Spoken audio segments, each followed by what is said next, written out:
WBCB presents Pro Wrestling Weekly, the longest-running pro wrestling radio talk show in the history of terrestrial radio. And he's obviously Michael Cole. Call in with a question or comment at 215-949-3232 or 888-922-2149. Talking wrestling. Yeah. Because that's what this show's about. That's what we've been doing for over 16 years. No. It's about sports entertainment. And now here are your hosts of Pro Wrestling Weekly, Fearon and Lucas DeSangro. Will you stop marking out over there? Sorry. Move over, kid. I'm taking your microphone. You're shallow. You know that? I'm running on 2 hours of sleep. I don't remember what the hell I do anymore.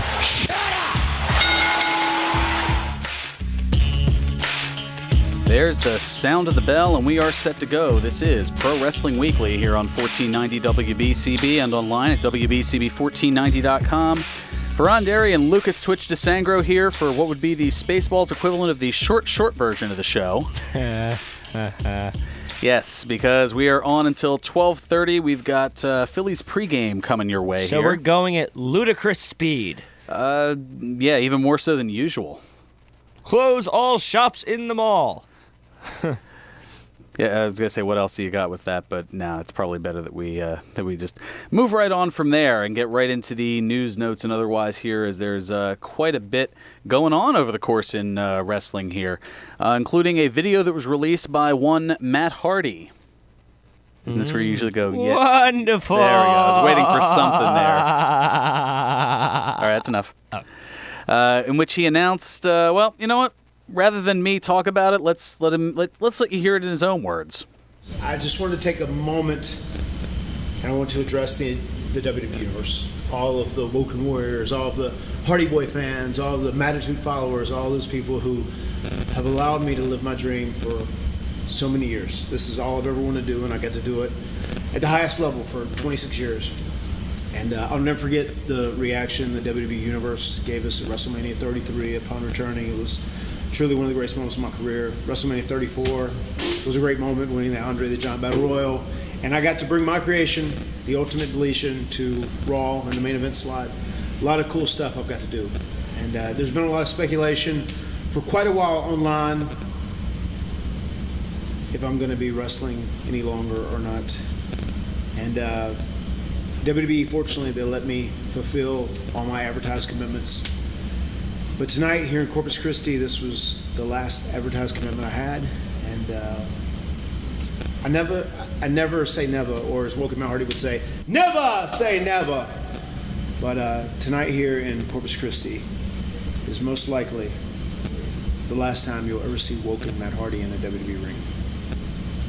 Well, Matt, what's next? Well, I have 2 young kids and a wife. It's time for me to go. It's time for me to go home. There you have it. Hardy presumably announcing his retirement, although never say never. Although, I mean, he did say it's the end of Woken Matt Hardy, so maybe it's leaving the door open for V2. Why not? We saw V1 a little while ago, so maybe. I would like to see more facts about Mattitude.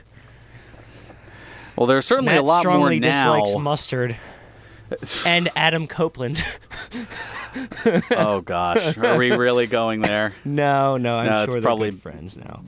It's all water under the bridge. Yep, exactly. Very well done, just kind of both putting that together here. All right, so yeah, we'll see about that. Also, an interesting note about the new NWA heavyweight champion, Cody. He's going to be making his first NWA title defense 1 week from tonight. He'll be facing Willie Mack for the NWA championship at the Ring of Honor television tapings in Las Vegas, Nevada. At the Orleans Arena. Wow. Willie Mack. Mostly known No for... relation to Rodney. Oh, I understand that. No, I'm familiar with his work. Wrestles in Lucha Underground as not Dumb Mac. I'm trying to think who he... Don't worry about it. But he also wrestles in PWG. Yeah, he gets around. Mostly on the West Coast. But yeah, it's going to be interesting to see. Yeah, so also WWE at least has temporarily moved 205 Live from Tuesday nights after SmackDown to Wednesdays at 7 Eastern on the WWE Network due to the Mixed Match Challenge airing after SmackDown. gives a 3-hour block on Wednesday nights of fresh programming between 205 Live, NXT, and the Mae Young Classic. No word from WWE as of yet if this is a permanent or temporary change. And, well, it had to happen at some point here, and I know we've been talking about it a little bit. Yes, the Saudi General Sports Authority, in partnership with WWE, will present the Crown Jewel at the King Fahd International Stadium in Riyadh, Saudi Arabia on Friday, November 2nd, including a Universal Championship triple threat match featuring Roman Reigns, Brock Lesnar, and Braun Strowman, as well as the first ever WWE World Cup tournament to determine the best in the world. No CM Punk jokes, please. General Sports Authority... No, that's Chris Jericho. He's the best in the world at what he does. That works also. Way to skirt around that. Vince McMahon, as well as the Kingdom of Saudi Arabia, they invite the world to celebrate the signature event following the sold-out Greatest Royal Rumble in April. This is the second event as part of a long-term partnership between WWE and the Kingdom of Saudi Arabia, or as I like to call it, the Saudi Pay-Per-View Series 2, The Quest for More Money. Wow, that's 2 Spaceballs references in like 6 minutes. Merchandising! Yeah, exactly. And it'll be streaming live on WWE Network as well as pay-per-view outside of the Middle East. Now, it was just announced Tuesday, and days earlier, WWE's holding the All-Women's Evolution event, which is presumed to be a make-good for the fact that women will likely not be allowed on the Saudi Arabia trip due to the host country's beliefs toward women. They still mistreating gay people over there? I haven't looked too much into Saudi law. It wouldn't surprise me, though. Yeah, fair enough. And... Well, speaking of money, as we've got in the background, as Ted DiBiase said so eloquently, everybody's got a price. And even Forbes magazine has reported the likelihood, but nothing yet officially announced, of the return of WWE Hall of Famer Shawn Michaels to competitive action in a WWE ring. Did you hear about this? I heard sort of rumors, but I wasn't... Well, WWE hasn't announced anything officially, but according to numerous sources and the fact that Forbes magazine's getting on it, I mean, they're pretty credible. Oh, yeah, I'm not saying they... Yeah. So this is going to take place after they go to Australia with Super Showdown. Yes. Holy crap. Yeah, the plan, although plans certainly are set to change. Cards subject to change. Yes. Looks for Michaels and Triple H to team up against The Undertaker and Kane for that Saudi Arabia show. Not exactly team up as much as he's going to have them in their corner. Well, they're going to be in the corners for the Australia show, but they're looking to actually bring Michaels back. And the reason for it? A number with a lot of zeros behind it. Right. Yeah, according to Brian Alvarez of the Wrestling Observer, what seems to be bringing Michaels out of retirement after he staunchly stated that he would honor his retirement following the streak versus career loss at WrestleMania 26 was apparently an offer that he couldn't refuse. Now... Oh, no, what'd they do to the Clydesdale this time? No, not that. Settle down there, Godfather. It ain't easy. Apparently, Saudi Arabia is offering WWE about $58 million a year for the next 10 years to have events in Saudi Arabia, and WWE apparently spread enough of that Michaels' way to make it enticing. Rumored reports show Michaels is being offered somewhere between $2 to $3 million. Wow. I should have had the... well. Wow. Yeah, $2 to $3 million for Michaels to come out of retirement here. I guess, yeah, everybody's got a price. All we need is DiBiase to come back and say that here. Anyway, we're going to take care of our first time out here because we're already into the mix quick here.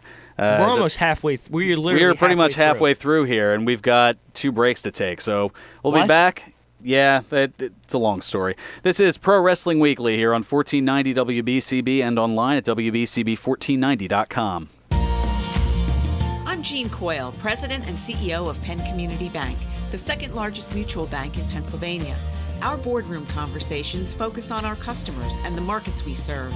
Starting at the top, this focus moves throughout our powerhouse community bank. You will feel the difference in our 22 branch locations with our lenders, our investment advisors, and our insurance experts. Check out what it means to be a mutual at penncommunitybank.com. Sandy's Beef and Ale has been serving famous hand-carved roast beef sandwiches since 1967. Sandy's Beef and Ale is located in the Woodburn Square Shopping Center next to the Oxford Valley Mall. Stop in anytime for not only the roast beef sandwiches, but also the patty, the tailgater, and the Cuban. Family and friends have been coming to Sandy's Beef and Ale since 1967. 2028 Old Lincoln Highway, the home of the hand-carved sandwich. All commentators heard on WBCB expressed their own views. Their opinions are not necessarily those of others on WBCB, including the staff and management. People join Walk MS to raise awareness and funds that change the world for everyone affected by multiple sclerosis. Walk MS brings communities together, creating teams with friends, loved ones, and coworkers to rally around those we care about and end MS forever. Together, we can change the world for people with MS. Register today at walkms.org. You won't see termites crawling across your floor, but thousands might be devouring the wood in your walls, weakening the structure of your home. For over 50 years, Termite Proofing and Pest Control of the Delaware Valley has been in the exterminating business. If you think you have a pest problem, they're the experts. Call them today at 215-639-5455. That's 215-639-5455 for TPPC. Termite Proofing and Pest Control of the Delaware Valley gives your home or business peace of mind, knowing your pest problem is in their hands. Located at 1560 Bristol Pike in Bensalem, they use only EPA-approved material applied by licensed technicians. Call Termite Proofing and Pest Control of the Delaware Valley at 215-639-5455. Hi, this is Merrill Reese, voice of the Philadelphia Eagles, asking you to join me and Delaware County Times beat reporter Bob Groats and a different Eagle each week for the Gwinnett Mercy University Pro Football Report, presented by BCWSA. Listen on 1490 WBCB and 610 ESPN, or watch our video stream on Facebook Live as we broadcast each week from a different Chickies and Pete's location near you, right here on 1490 WBCB and 610 ESPN. See, it's got the Luigi death stare from Fearon, so we might have to... I didn't give you the Luigi death stare. That's not true. You're breaking kayfabe. Breaking cape. I'm gonna break something else during this commercial. There we go. That's what I like to see. And now, more Pro Wrestling Weekly with your hosts, Fearon Derry and Lucas DeSangro. Are we getting into that controversy again? I know how it feels, and it's not fun. Welcome back to Pro Wrestling Weekly here on 1490 WBCB and online at WBCB1490.com. Fearon Derry and Lucas Twitch DeSangro here for the short version today. And boy, are we getting into it here. So you'll appreciate this, or at least, you may get a chuckle out of it. So U.S. District Court Judge Vanessa L. Bryant dismissed all lawsuits filed by attorney Constantine Kairos on behalf of dozens of former wrestlers against WWE related to head trauma or head trauma-related issues on Monday. Why does Constantine Kairos sound like a manager that would have been around during the Ruthless Aggression era? Like, why does that have the same ring to it as, like, Abraham Washington? I don't know. Constantine Kairos. It does. In this case, managing a bunch of wrestlers for what looks to be, I know I'm going a little off the cuff by saying this, almost a Lionel Hutz-style lawsuit. Yeah, you like the Simpsons reference Completely derailed what I was going to say. I know. It was supposed to be serious. Sorry. I didn't mean to step on you on that one. Nah, you're fine. I was watching a news story the other day, and the lawyer representing the person that was being accused of something akin to the Me Too movement, let's say that, he had an eye patch and stubble. And I'm not joking because I took a picture of it. Oh, goodness. First of all, you have Nick Fury as your lawyer. How's that going to work for you? I'm sure John from Northeast Philly and a few other people would get that reference. Comic book reference. But still. Yeah. Constantine Kairos. Why not get someone else? I don't know.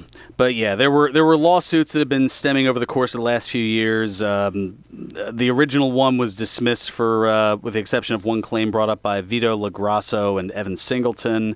And there was a second lawsuit that brought against WWE by Blackjack Mulligan, Dynamite Kid, Ivan Koloff, and Coco Beware.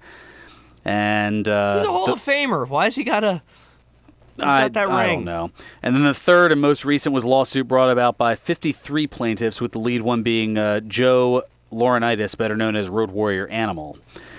And how Safe this... to say that judge no-sold that claim. Oh, boy. Yeah, there were a lot of things that... I say Lionel Hutz because the way a lot of these things were handled were... Like, there was apparently some, like, legit copying and pasting of things from the NFL lawsuit with concussions. Oof. There were... I'm kind of skimming through it here for the sake of time, but... It's like the Dr. Nick of lawyers. Hi, everybody! Yeah, hi, everybody! Yeah, exactly. But yeah, the court ruled that there was no argument proving that WWE was aware of CTE prior to 2007, which is what the lawsuit was alleging, and that those who had retired after 2007 couldn't find out on their own about CTE. The second lawsuit was ruled for WWE, noting that all of the deceased defendants' cases were dismissed because no one had established that their estates weren't taking their place, and nobody had informed the court that they had passed away. So, yeah, lawyer representing Mostly people who were alive and then mostly weren't. Dead wrestlers. Yeah. Ugh. Exactly. And in the case of Dynamite Kid and Coco Beware, their testimony had little to do with the case at hand and didn't give any credence to claims that WWE had concealed knowledge of CTE when those talents were active with the company back in the 80s. To be fair, they didn't. They thought CTE was another human growth hormone. Oh, jeez. Bump. Bryant had pointed out in... I don't feel good about that one yeah. either. That the one lawsuit featured language from a similar lawsuit filed against the NFL, right down to football player Mike Webster being listed as a professional wrestler in the WWE lawsuit, Oof. when in fact he had never been involved with professional wrestling. Oh, my God. Oh, no! Someone pasted over the end of this! Yes, and the court had also previously singled out that Kairos had used a fictional post-concussion storyline, Shawn Michaels against Owen Hart from 1996, as proof that WWE was aware of the dangers of concussions and CTE, which of course had not been discovered until a decade later. What's next? Is it going to be, example, the Dudleys in 2001, where Devon had or Bubba Ray had a concussion? I'm surprised they didn't bring that in there. Oh. All right, we have maybe a minute or two to go to Ed from Northeast Philly. Ed, what's going on? Quick show today. Ludicrous speed.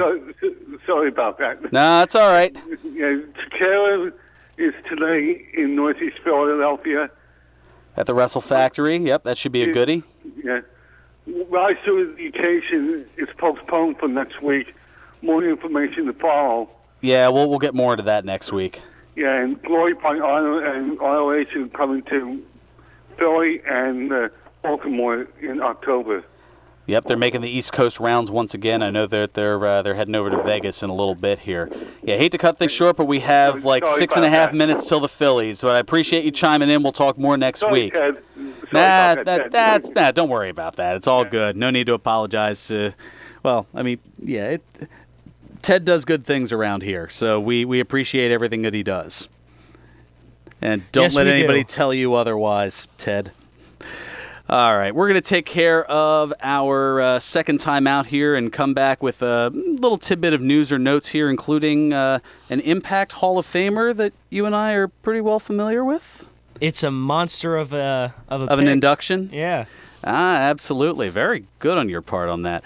All right, all that and, of course, the birthdays as well. Today in wrestling history, this is a very abbreviated Pro Wrestling Weekly here on 1490 WBCB and online at WBCB1490.com. Hi, this is Dr. Lee Piccarello, inviting you to tune in every Friday morning at 8 a.m. to The Head Game, a must-listen show for athletes and coaches of all levels and ages.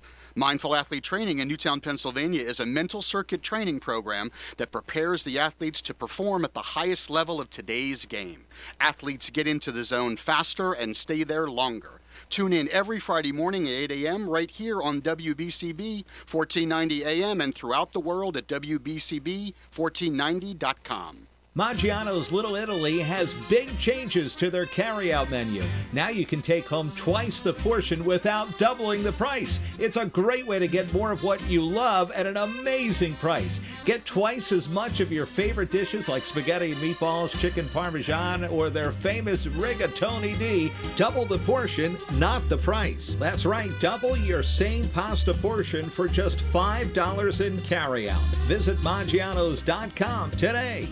Empowering students, inspiring leaders. Superintendent Brian Troop. Our mission at the Ephrata Area School District is to have kids reach their full potential, and this program really looks at kids who don't have that model of a college graduating parent to aim even higher than what they think is possible. Principal Scott Galen. That 6 weeks of seeing transform the kids' lives. It's been phenomenal to see what they've overcome and have a different outlook on life. My success starts here. To learn more about today's public schools, go to successstartshere.org. Sponsored by the Pennsylvania School Boards Association. You need a plan as you get closer to retirement, a plan that will take you from where you are now to the retirement you've always dreamed about. The first step on that path is to tune in What's Your Wealth Strategy Show with Mark Freed every Saturday morning at 8:30. Mark's the president of TFG Wealth Management. He only retire once, but Mark helps people retire every day. Don't miss the What's Your Wealth Strategy Show with Mark Freed every Saturday morning at 8:30 on 1490 WBCB. Quick, without looking at a clock, what time is it? The answer's really easy and delicious because it's always pie time.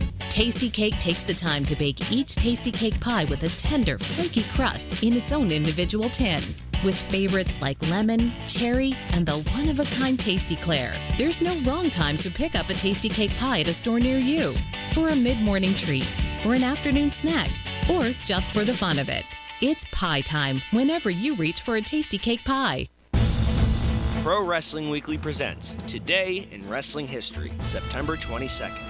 On this date in 1996, the WWF held its In Your House Mind Games pay-per-view. In the main event, Shawn Michaels defeated Mankind by disqualification to retain the WWF World Heavyweight Championship. On this date in 1997, WCW Monday Nitro aired live from Salt Lake City, Utah. In the main event, Kurt Hennig defeated Jeff Jarrett. On this date in 2002, WWE held its Unforgiven pay-per-view. In the main event, Brock Lesnar fought The Undertaker to a double disqualification, defending the WWE Championship. On this date in 2008, WWE Monday Night Raw aired live from Cincinnati, Ohio. In the main event, Chris Jericho, JBL, and Lance Cade defeated Batista and Shawn Michaels in a handicap tag team match. And on this date in 2014, WWE Monday Night Raw aired live from Memphis, Tennessee. In the main event, John Cena defeated Randy Orton by disqualification. This has been Today in Wrestling History, September 22nd.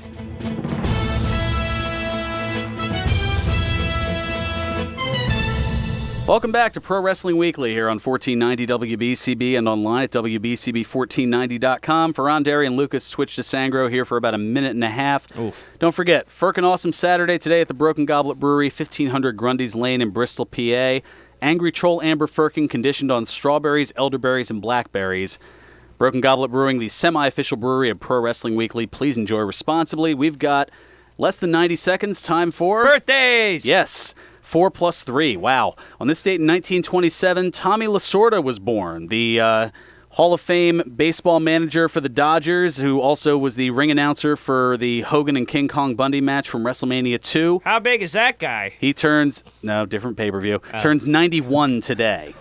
On this date in 1942, the wrestler and promoter known as Ole Anderson of the original Four Horsemen, he turns 76 today. On this date in 1971, the wrestler from WCW and WWE known as assistant GM to SmackDown, Luther Reigns, no relation to Roman, he turns 47. And on this date in 1985, Rima Fakih was born, the former beauty pageant winner of Miss USA in 2010, and guest starred on Monday Night Raw, was a ring announcer for Tribute to the Troops, and was also in Tough Enough. She's 33 today. And to the Brucey bonuses. On this date in 1943, you heard me tribute to her earlier today on the Italian-American show, Tony Basil, better known for Mickey. Oh, Mickey, you're so fine, you blow my mind. Yeah, she turned 75 today. On this date in 1958, Joan Jett of Joan Jett and the Blackhearts. Yeah, she turns the big 6-0.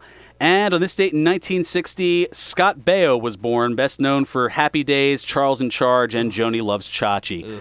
Also, even though he passed a few years ago, Mike Graham, 6,000 guitars, never drew a dime. We're out. Here comes